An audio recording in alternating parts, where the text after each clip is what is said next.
அனைவருக்கும் வணக்கம். நான் உங்கள் பல் மருத்துவர் டாக்டர் ஆர்த்தி. இன்னைக்கு நம்ம இந்த வீடியோல பார்க்க போறது, சிறு வயதுல பற்கள் வரிசையாவும் அழகாவும் இருக்கிறது.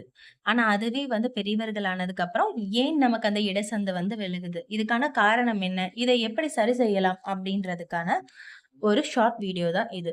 இதுக்கு பல காரணங்கள் இருக்கு. ஆனா அதுல அதிகமாக வரக்கூடிய காரணங்கள் ஒரு சிலவும், அதுக்கான ட்ரீட்மெண்ட் பிளானை மட்டும் இன்னைக்கு நம்ம பார்க்கலாம். முதல் காரணம் பார்த்தீங்கன்னா, முன்பல்ல விரல் சுப்புதல். ஒரு குறிப்பிட்ட காலத்துக்கு அப்புறம் விரல் சுப்புதல் பழக்கம் இருந்ததுன்னா, நமக்கு இந்த மாதிரி முன்பல்ல இடைசந்து விழும்.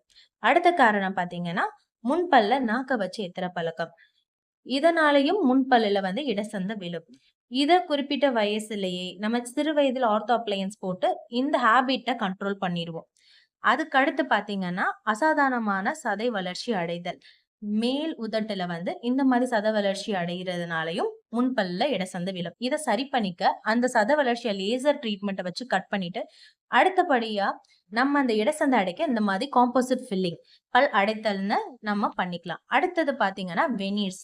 இந்த இடைசந்துகள் எல்லாம் முன்பல்ல குறைச்சு நம்ம வெனீஸ்ன்ற கேப்ப போட்டுருவோம்.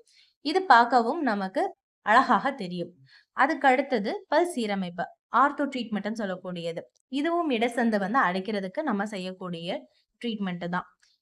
இந்த ட்ரீட்மெண்ட் எல்லாமே எல்லாருக்கும் சூட் ஆகாது. சோ உங்களுக்கு கரெக்ட்டான ட்ரீட்மெண்ட் என்ன அப்படின்றத உங்களுடைய பல் மருத்துவர்கிட்ட நீங்க சந்திச்சு, நீங்க அந்த ட்ரீட்மெண்ட்ட ஃபாலோ பண்ணிக்கோங்க. வேற ஏதாவது டவுட் இருந்தா கமெண்ட் செக்ஷன்ல சொல்லுங்க. நம்ம வீடியோவ மறக்காம லைக், ஷேர், ஃபாலோ பண்ணிக்கோங்க. நன்றி.